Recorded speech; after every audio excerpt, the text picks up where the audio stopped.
नमस्कार साथियों, मैं doctor Manoj Ahuja Ahuja news channel में आपका हार्दिक अभिनंदन करता हूं। आहूजा न्यूज बुलेटिन देखने से पहले हम आपको बता दें, हमारा न्यूज चैनल कोई प्रोफेशनल चैनल नहीं है।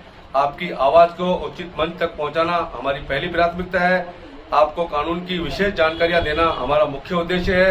हमारे से जुड़े रहने के लिए आप हमारे न्यूज चैनल को अपने मोबाइल पर सब्सक्राइब करें। आपकी समस्या व आपका कोई भी सुझाव हो तो हमारे रजिस्टर्ड मोबाइल नंबर पर भेजें। तो आइए देखते हैं आज की विशेष खबरें आहूजा न्यूज चैनल के साथ। शहर के शिवाजी नगर स्थित श्री ब्रज मधुकर स्मृति भवन जैन स्थानक में महाश्रमणी गुरु माता महासती श्री पुष्पवती जी महारासा के पावन सानिध्य में जीवन निर्माण के सूत्र प्रवचन के माध्यम से बताए जा रहे हैं। धर्म सभा को संबोधित करते हुए उप प्रवर्तिनी श्री राजमती जी महारासा ने फरमाया, मैत्री सबसे करो, विश्वास थोड़ों का करो और द्वेष किसी से मत करो। इसी प्रकार फल स्वार्थ भाव से किए धर्म का मिलता है। स्वार्थ की दृष्टि से धर्म करना धर्म नहीं सौदा बन जाता है। यह सदैव ध्यान रखें कि धन और तन नाशवान है। मन को सदैव सद्भाव युक्त रखें एवं सदाचार को जीवन का सार मानकर शुभ कर्म में रत रहना चाहिए। जैसा बोओगे वैसा फल मिलेगा, अर्थात जैसा करोगे वैसा पाओगे। एक बार कर्म बंधन करने पश्चात उसका भुगतान या निर्जरा करनी पड़ती है। आत्मा के आवागमन के चक्र से छुटकारा दिलाने के लिए सदैव तप संयम में पुरुषार्थ करना चाहिए। साध्वी डॉक्टर राजरश्मि जी महारासा ने फरमाया, वर्तमान युग में सिद्धांतों की तोता रटन ज्यादा परंतु उसका प्रयोग कम हो रहा है, इसलिए धर्म विषम बन गया है। हमारा आचरण तो बदला परंतु अंतःकरण में बदलाव होना अभी बाकी है। वेश बदला है लेकिन व्यवहार नहीं बदलता, इसलिए जीवन जीने की कला सीखना अनिवार्य है। हमारा जीवन में विनम्रता से युक्त हो, धर्म पर आस्था निष्ठा और विश्वास हो तो ही हमारी उन्नति का महल खड़ा हो सकेगा। साध्वी डॉक्टर राजरिद्धि जी महारासा ने फरमाया, जैसे कमजोर दांतों से लोहे के चने नहीं चबा सकते, इसी प्रकार कमजोर आस्था से कठोर साधना सिद्ध नहीं हो सकती। धर्म पर विश्वास कमजोर हो तो आध्यात्मिक उन्नति नहीं कर सकते। धर्म सभा में ब्यावर, मकराना, सिरकाली और अजमेर से अनेक श्रावक श्राविकाओं ने पूज्य महासती जी के दर्शन एवं प्रवचन का लाभ लिया। दर्शनार्थ पधारे महानुभावों में महेंद्र कोठारी, विमल रेदासनी, सुनील कच्छारा, पदम नाहर, देवराज रेदासनी, प्रकाश मकाना, नीरज कानकरिया, अनिल चौरडिया, ज्ञानचंद नाहटा, ललित चौरडिया, प्रदीप भंसाली आदि महानुभावों एवं मातृशक्ति का श्री संघ के अध्यक्ष सूर्य प्रकाश कोठारी ने अभिनंदन किया। महामंत्री अनिल जी सोनी ने अतिथियों का शॉल और माला द्वारा विभिन्न श्री संघों के अध्यक्षों का बहुमान किया। आगामी कार्यक्रमों की जानकारी देते हुए राजीव जी ने कहा कि शिवाचार्य जयंती ओली तप एवं पूज्य उप प्रवर्तिनी महासाध्वी श्री राजमती जी मसा की जन्म जयंती एवं दीक्षा स्वर्ण जयंती का आयोजन तप त्याग से होगा। यथा निर्देश हो वैसी विशेष धर्माराधना करके विभिन्न आयोजनों को सफल बनाएं। आज वात्सल्य प्रभावना एवं प्रश्नोत्तरी पुरस्कार श्रीमान धन बुद्ध सिंह जी, अरविंद कुमार जी, अंकुर जी बाफना परिवार ने लिया। संघ की ओर से अनुमोदना की गई। इलाहाबाद हाई कोर्ट लखनऊ ने तथाकथित अवैध बिक्री विलेख की तारीख से 14 साल बाद दर्ज प्राथमिकी को रद्द कर दिया। न्यायमूर्ति दिनेश कुमार सिंह की पीठ आईपीसी की धारा 420, 467, 468, 471, 120 बी के तहत दर्ज प्राथमिकी को रद्द करने के लिए दायर याचिका के साथ साथ विशेष अतिरिक्त मुख्य न्यायिक मजिस्ट्रेट द्वारा पारित आदेश संज्ञान आदेश पर विचार कर रही थी। इस मामले में बैंक ऑफ इंडिया कर्मचारी सहकारी आवास समिति limited, Lucknow bank of India के सेवारत कर्मचारियों द्वारा गठित एक सोसाइटी है। सोसाइटी का उद्देश्य बैंक ऑफ इंडिया के कर्मचारियों को किफ़ायती घर उपलब्ध कराना है। ऐसा कहा जाता है कि समिति की सदस्यता के लिए आवेदन करने वाले बैंक ऑफ इंडिया के कर्मचारियों को ही सदस्यता शुल्क के भुगतान पर सदस्यों के रूप में नामांकित किया गया था। सभी सदस्यों को शेयर प्रमाण पत्र जारी किए गए। सोसाइटी के कानूनों द्वारा नामात्र सदस्यता की अनुमति नहीं है। शिकायतकर्ता श्री कैलाश नाथ सिंह ने याचिकाकर्ताओं से संपर्क किया और उनके नाम पर फ्लैट नंबर D-1 दर्ज करने के लिए दबाव बनाने की कोशिश की। चूंकि फ्लैट नंबर D1 एक संस्थापक सदस्य श्री सुदर्शन अवस्थी को आवंटित किया गया था, इसलिए सोसाइटी ने श्री कैलाश नाथ सिंह के अनुरोध को स्वीकार करने से इनकार कर दिया। आरोप था कि सोसाइटी के सचिव द्वारा याचिकाकर्ताओं के पक्ष में निष्पादित बिक्री विलेख मनगढ़ंत और जाली दस्तावेजों के आधार पर किया गया था, इसलिए आईपीसी की धारा 420, 467, 468, 471, 120 बी के तहत प्राथमिकी दर्ज की गई।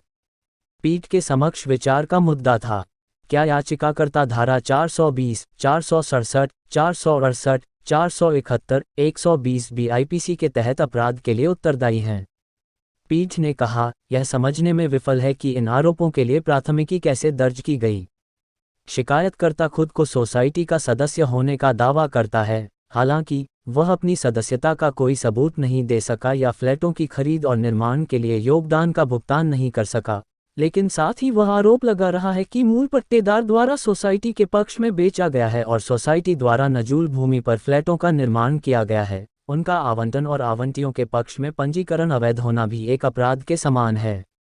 उच्च न्यायालय ने कहा कि हाउसिंग सोसाइटी के पक्ष में जमीन बेचने वाले मूल पट्टेदार के पक्ष में निष्पादित लीज डीड का कोई उल्लंघन होने पर राज्य सरकार को कार्रवाई करनी है, लेकिन इस तथ्य के लिए प्राथमिकी नहीं हो सकती। उपरोक्त को देखते हुए पीठ ने याचिका को स्वीकार करते हुए प्राथमिकी रद्द कर दी है। कस्बे के प्रसिद्ध तेजाजी धाम पर भादों की दशमी को तेजाजी बाबा का विशाल मेला इस वर्ष धूमधाम व हर्षोल्लास के साथ मनाया जाएगा। वीर तेजाजी के मुख्य उपासक सत्यनारायण माली ने बताया कि विख्यात तेजाजी धाम के मेले पर हर वर्ष की भांति इस वर्ष भी श्रद्धालुओं और संत महात्माओं के लिए स्वागत द्वार लगाए गए हैं। उन्होंने बताया कि रविवार को सत्संग का आयोजन होगा तथा सोमवार को झंडारोहण के साथ कार्यक्रम की शुरुआत होगी। धाम के कार्यकर्ता कमल वैष्णव ने बताया कि कबड्डी प्रतियोगिता का भी आयोजन होगा तथा शाम को जयपुर की प्रसिद्ध गज्जू ढोलवाले की तरफ से सांस्कृतिक संध्या का आयोजन किया जाएगा। उन्होंने समस्त ग्रामवासियों से भी आह्वान किया है कि वो पधार कर धर्म प्रेम का लाभ उठावें। वहीं अनुराग शर्मा ने बताया कि तेजाजी धाम के लिए बंदोरी चारभुजानाथ मंदिर से शुरू होकर गन्नी गेट खटीक मोहल्ले होते हुए इन पंचायत से गोपीनाथ जी के मंदिर से जाट मोहल्ले होते हुए तेजाजी महाराज के स्थान पर पहुंचेगी। तेजाजी धाम की सेवा समिति के सदस्यों व पुजारी राधाकिशन जाट, भोपा प्रहलाद, सुरेश माली, लाला लोहार, विक्रम भोपा, कार्यकर्ता देवेंद्र खींची, नटवर गुर्जर, प्रभु माली, महेंद्र मारू, अजय खटीक, गोपाल जाट, महिपाल सिंह, अनुराग शर्मा, कानाराम गुर्जर आदि द्वारा श्रद्धालुओं के लिए बेहतरीन व्यवस्थाओं को अंजाम दिया जा रहा है। इसी प्रकार जाट मोहल्ले में स्थित तेजा मंदिर समिति के सदस्यों ने मंदिर में श्रृंगार करते हुए तेजा दशमी पर होने वाले कार्यक्रमों की तैयारियों को अंजाम दिया। उपस्थित कार्यकर्ताओं नारायण जाट, मदन जाट, रतन जाट, छगन प्रजापति, अशोक जाट, बालूजी लांबा, पोलूराम जाट, पोलूराम प्रजापति, मुकेश प्रजापति, अनिल जाट, सुखपाल जाट ने कहा कि झंडारोहण सहित विशेष पूजा का कार्यक्रम आयोजित किया जाएगा। नमस्कार साथियों, आज मैं आपको बांदलवाड़ा गांव में लेकर के आया हूँ। यहाँ तेजाजी का मेले की तैयारियाँ बहुत ज़ोर शोर से चल रही है। हर साल की बात ही इस वर्ष भी तेजाजी का विशाल मेला यहाँ भरा जाएगा। मैं आपकी बात करा रहा हूँ तेजाजी के मेले में क्या क्या कार्यक्रम आयोजित किए जाएंगे उस संबंध में यहाँ के जो पुजारी जी हैं और यहाँ के जो कार्यकर्ता हैं उनसे मैं आपकी बात करा रहा हूँ। वो बताएंगे क्या क्या प्रोग्राम। हाँ सर बताइए। सभी को जय श्री राम। प्रतिवर्ष की बात इस वर्ष भी गांव में मेले का आयोजन भव्य तरीके से किया जाएगा और मेले की शुरुआत चारभुजानाथ के मंदिर से बिंदोरी समस्त ग्रामवासियों द्वारा आएगी और फिर उसके बाद 3:15 बजे ध्वजारोहण का कार्यक्रम और उसके बाद वो कबड्डी प्रतियोगिता, महिला रस्साकशी और अन्य सांस्कृतिक कार्यक्रम होंगे और शाम को सांस्कृतिक कार्यक्रम व भजन संध्या का भी आयोजन किया जाएगा जिसमें आप सादर आमंत्रित हैं। क्या शुभ नाम आपका? मेरा नाम कमलेश वैष्णव, बांदनवाड़ा। आपका क्या नाम है? सत्यनारायण माली। आपका नाम? अनुराग शर्मा, कानाराम गुजर। देखिए साथियों, ये बहुत शानदार आयोजन यहाँ होने जा रहा है बांदलवाड़ा ग्राम में। आप सभी को यहाँ पे इनवाइट किया गया है। कल के मेले में आप भी पधारें सभी लोग और भगवान तेजाजी का आशीर्वाद लें। खेड़ी टोल प्लाजा के निकट आज सांय दुर्घटना की करीब 9 बजे दुर्घटना की सूचना मिलने पर मौके पर पहुंचा तो टोल पर जाम लगा हुआ था। गाड़ी टोल के साइड में खड़ी कर खेड़ी के नवयुवक संपत रावत के स्कूटर पर बैठकर मौके पर पहुंचा तो रोड के बीचों बीच क्षतिग्रस्त मोटरसाइकिल पड़ी थी तथा पास में ही डेड बॉडी पड़ी थी। मौके पर मिले आधार कार्ड के अनुसार मृतक व्यक्ति कमलेश पुत्र महावीर जांगीर निवासी भिनाय था, जिसकी सूचना तुरंत भिनाय के ग्रुप में डाली और पुलिस के अधिकारियों व कर्मचारियों को सूचना दी। मौके पर मौजूद ग्रामीणों ने बताया कि दुर्घटना की सूचना टोल पर दी तो एम्बुलेंस आ गई, लेकिन ड्राइवर गाड़ी खड़ी करके भाग गया और घायल व्यक्ति तड़पता हुआ मर गया, जिस पर उन्होंने पुलिस को सूचना दी। पुलिस के आने से पहले मौके पर लंबा जाम लग चुका था तथा गांव के करीब 200-300 लोग मौके पर मौजूद होकर टोल के खिलाफ आक्रोशित थे। तभी मृतक के परिजन मौके पर पहुंचे, जिन्होंने लाश को गाड़ी में रखना चाहा तो ग्रामीणों ने विरोध करते हुए टोलकर्मियों को मौके पर बुलाने की बात कही। तभी परिजनों के साथ मौजूद प्रधान पुत्र संजय लोढ़ा ने कहा कि उन्हें बॉडी ले जाने दो, जिसकी भी गलती होगी उसके खिलाफ कानूनी कार्यवाही करेंगे। मौके पर मौजूद ग्रामीण उग्र होकर टोल के खिलाफ गुस्सा प्रदर्शित करने लगे। तभी पुलिस अधिकारी गिरधारी सिंह व उनकी टीम के कांस्टेबल ने भीड़ को तितर बितर करते हुए लाश को गाड़ी में रखवाकर गाड़ी को रवाना करवाया और भीड़ को समझाकर रोड को खुलवाया। मौके पर मौजूद ग्रामीणों ने टोलकर्मियों के खिलाफ नाराजगी जाहिर करते हुए मृतक की मृत्यु का कारण टोल की लापरवाही बताया। ग्रामीणों ने कहा कि एक तो एम्बुलेंस का चालक मौके पर एम्बुलेंस छोड़कर भाग गया, जिसकी जानकारी टोलकर्मियों को होने के बावजूद न तो कोई वैकल्पिक व्यवस्था की न समय पर पुलिस प्रशासन को सूचना दी। ग्रामीणों ने कहा कि एक्सीडेंट होते ही उन्होंने टोलकर्मियों को सूचना दे दी, उसके बावजूद भी दुर्घटना कारित करने वाली गाड़ी टोल क्रॉस करके भाग गई और टोल वाले उसे रोक नहीं पाए। ये एक गंभीर लापरवाही है। उन्होंने कहा कि टोल प्लाजा ने अगर व्यवस्थाएं नहीं सुधारी तथा एक्सीडेंट करने वाले वाहन को नहीं पकड़ा तो वो टोल के सामने उग्र आंदोलन करेंगे।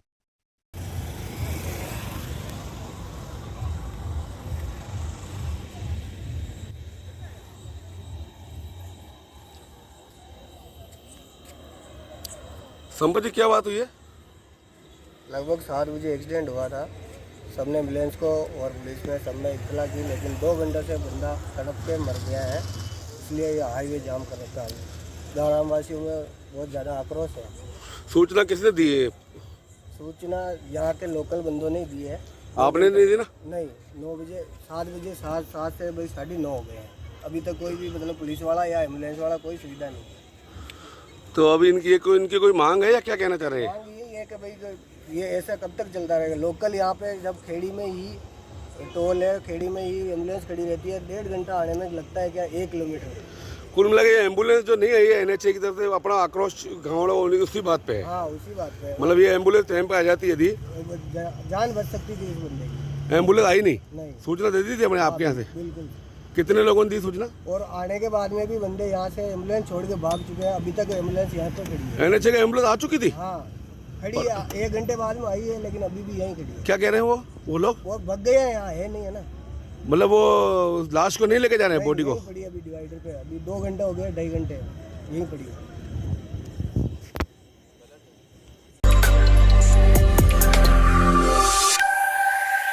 2002 के गोधरा दंगों के मामले में गुजरात के तत्कालीन मुख्यमंत्री नरेंद्र मोदी सहित उच्च पदस्थ अधिकारियों को फंसाने के लिए दस्तावेजों को गढ़ने का आरोप लगाते हुए गुजरात पुलिस द्वारा गिरफ्तार किए जाने के बाद सुप्रीम कोर्ट ने कार्यकर्ता तीस्ता सीतलवाड़ को शुक्रवार को अंतरिम जमानत दे दी। गुजरात उच्च न्यायालय के एक आदेश के खिलाफ सीतलवाड़ के शीर्ष अदालत जाने के बाद भारत के मुख्य न्यायाधीश उदय उमेश ललित और न्यायमूर्ति S रविंद्र भट्ट और न्यायमूर्ति सुधांशु धूलिया की पीठ ने यह आदेश पारित किया, जिसने अंतरिम जमानत का कोई आदेश पारित नहीं करते हुए सीतलवाड़ की जमानत याचिका में लंबे समय तक स्थगन दिया था। कोर्ट ने आदेश दिया, बता दें कि मामला अभी भी हाईकोर्ट में विचाराधीन है, इसलिए हम इस पर विचार नहीं कर रहे हैं कि सीतलवाड़ को जमानत पर रिहा किया गया है या नहीं और उच्च न्यायालय इसका फैसला करेगा।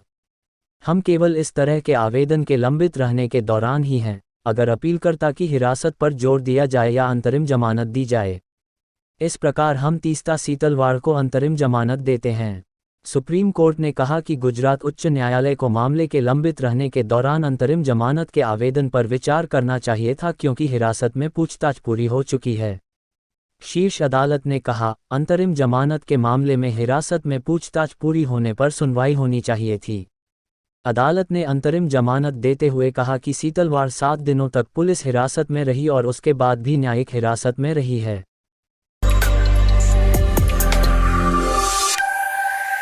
दिल्ली हाई कोर्ट ने फैसला सुनाया कि जो व्यक्ति किसी अन्य व्यक्ति के साथ सहमति से शारीरिक संबंध रखता है, उसे न्यायिक रूप से दूसरे व्यक्ति की जन्मतिथि की जांच करने की आवश्यकता नहीं है। न्यायमूर्ति जसमीत सिंह की पीठ IPC की धारा 376/34 के तहत दर्ज प्राथमिकी में जमानत मांगने वाली याचिका पर सुनवाई कर रही थी। इस मामले में आवेदक और अभियोक्ता ने मोबाइल नंबरों का आदान प्रदान किया और उसके बाद दोस्त बन गए। आवेदक ने अभियोक्ता को होटल बुलाया और उसके साथ शारीरिक संबंध स्थापित किए। आवेदक ने अभियोक्ता का वीडियो बनाया और उस वीडियो के साथ अभियोक्ता को ब्लैकमेल किया। इसके बाद आवेदक ने वीडियो जारी करने की धमकी देकर पीड़िता को अलग अलग लोगों के साथ शारीरिक संबंध बनाने के लिए मजबूर किया। आवेदक के खिलाफ प्राथमिकी दर्ज की गई है। पीठ के समक्ष विचार का मुद्दा था, याचिकाकर्ता को जमानत दी जा सकती है या नहीं। उच्च न्यायालय ने कहा कि जो व्यक्ति किसी अन्य व्यक्ति के साथ सहमति से शारीरिक संबंध रखता है, उसे न्यायिक रूप से दूसरे व्यक्ति की जन्मतिथि की जांच करने की आवश्यकता नहीं है। शारीरिक संबंध में प्रवेश करने से पहले उसे आधार कार्ड या पैन कार्ड देखने और उसके स्कूल रिकॉर्ड से जन्मतिथि सत्यापित करने की आवश्यकता नहीं है। तथ्य यह है कि एक आधार कार्ड है और यह तथ्य की जन्मतिथि 1 जनवरी 1998 को दर्शाता है। आवेदक के लिए यह राय बनाने के लिए पर्याप्त है कि वह एक नाबालिग के साथ शारीरिक संबंध में लिप्त नहीं था।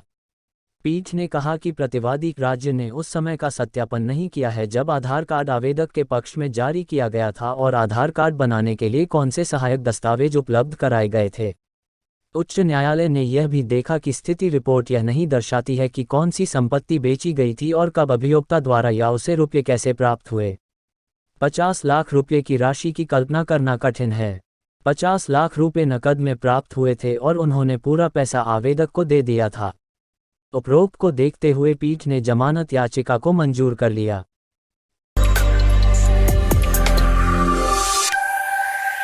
रविवार को दशनाम गोस्वामी समाज नौगांव मंडल संस्था पंजीकृत केकेडी सरवार जिला अजमेर की सामाजिक बैठक आज ग्राम अजगरी में आयोजित की गई, जिसमें पूर्व नौगांव मंडल अध्यक्ष रामेश्वर भारती प्रतापपुरा ने अपने पद से नौगांव मंडल संरक्षक महंत लादू बन गोस्वामी को इस्तीफा दिया।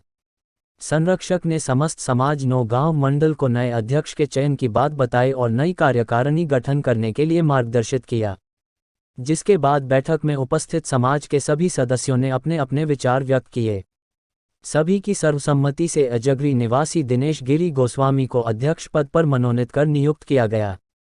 उसके बाद अध्यक्ष दिनेश गिरी व सभी सदस्यों की सहमति से कार्यकारिणी का गठन किया गया, जिसमें उपाध्यक्ष पद पर संदीप गिरी गोस्वामी पारा, गोपालपुरी उगाई, कोषाध्यक्ष पद पर बबलूपुरी लल्लाई, सह कोषाध्यक्ष सत्यनारायण भारती प्रतापपुरा, सचिव पद पर शिवराज गिरी पास, संगठन मंत्री सुखलाल भारती भराई, सीताराम गिरी पारा, जीवनपुरी के कैडी, सौराजपुरी उगाई, रामअवतारपुरी निमोद, महामंत्री पद पर तेजपालपुरी निमोद, मुकेशपुरी उगाई, सलाहकार मंत्री गणेश गिरी अजगरी, उमेश गिरी पारा, मंडल मंत्री सांवरियापुरी उनगाई, किशन गिरी अजगरा चांपानेरी, प्रचार मंत्री भंवर गिरी केकड़ी, रतनगिरी पारा, अजयपुरी रंगाई, तेजपालपुरी उगाई को मनोनीत किया गया। बैठक में उपस्थित सभी सदस्यों ने नवनिर्वाचित कार्यकारिणी व अध्यक्ष को साफा बंधन कर चादर भेंट कर स्वागत किया व कार्य को ईमानदारी व कर्तव्य निष्ठा के साथ करने के लिए वचनबद्ध किया।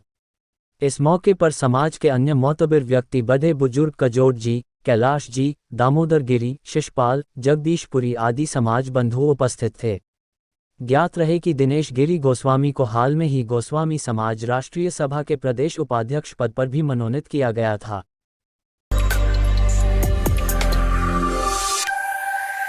मतदाता सूचियों में विवरण को जोड़ने और प्रमाणीकरण के लिए स्वैच्छिक आधार पर मतदाताओं से आधार डाटा का संग्रह करने के संबंध में प्रत्येक मतदान केंद्र पर निर्वाचन आयोग द्वारा माहवार विशेष शिविर का आयोजन के अंतर्गत रविवार को राजकीय उच्च माध्यमिक विद्यालय भिनाई में हुआ। इसके अंतर्गत भाग संख्या 247 से 253 के सभी बीएलओ उपस्थित रहकर आधार कार्ड को वोटर कार्ड से जोड़ने का कार्य किया। शिविर में आमजन का भी अधिक उत्साह देखने को मिला। बीएलओ सुपरवाइजर लालाराम रैगर ने सभी बीएलओ का निरीक्षण कर सभी की प्रगति रिपोर्ट प्राप्त करी और इस कार्य समय पर पूर्ण करने के लिए प्रेरित किया। सभी बीएलओ गुरुड ऐप के माध्यम से अपना कार्य कर रहे हैं। इसमें भिनाई पंचायत के BLO Vikram Singh Saradhana, BLO Abdul Latif, BLO Jeevan Ram Berwa, BLO Mohammad Ilyas, BLO Rinku Jat, BLO Dharmendra Kumar Vaishnav, BLO Devendra Mishra, सभी बीएलओ की प्रगति इस प्रकार: भाग संख्या 247 की 40%, भाग संख्या 248 की 50%, भाग संख्या 249 की 65%, भाग संख्या 250 की 65%, भाग संख्या 251 की 32%, भाग संख्या 252 की 35%, भाग संख्या 253 के 63%। इसी प्रकार भाग संख्या 246 गोपालपुरा 80%, भाग संख्या 254 सरगांव 85%, भाग संख्या 255 उदैगाखेड़ा 80% प्रगति हुई है। इसी प्रकार सुपरवाइजर रैगर ने बताया कि वोटर आईडी में आधार नंबर को जोड़ने का कार्य आम मतदाता घर बैठे अपने मोबाइल में वोटर हेल्पलाइन ऐप के माध्यम से भी कर सकते हैं और निर्वाचन आयोग के वोटर पोर्टल के माध्यम से मतदाता स्वयं भी निम्न सुविधाएं प्राप्त कर सकते हैं: मतदाता सूची में अपना नाम खोजना, नए मतदाता के रूप में पंजीयन कराना, विवरण अपडेट या कोई सुधार करना, अपना मतदान केंद्र ढूंढना, अपने आवेदन की स्थिति प्राप्त करना और बीएलओ, ईआरओ तथा डीईओ आदि की जानकारी प्राप्त करना। सुपरवाइजर लालाराम रैगर ने बताया है कि निर्वाचन विभाग का कार्य नियत समय में पूर्ण करने के लिए आमजन में जागृति लाने के लिए सोशल मीडिया और जनप्रतिनिधियों से भी संपर्क किया जा रहा है।